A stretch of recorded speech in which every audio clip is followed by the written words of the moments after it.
Nene bapaknya ngak bat nih.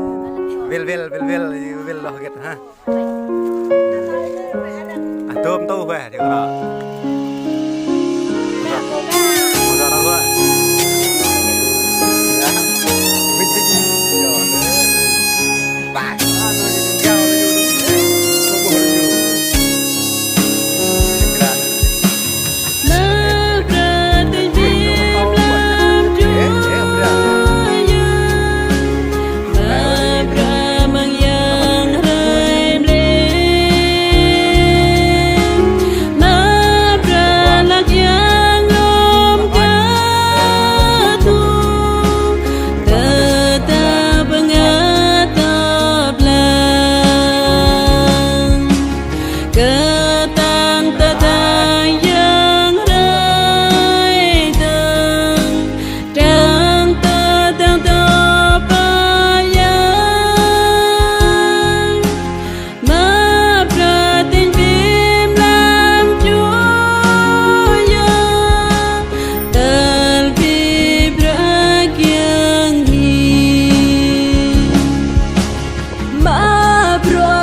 qua hồi lặng thôi cô nếu em có mình màng đâu để quan đi em để hôm trong đây em rõ nó em quay nữa ấy mà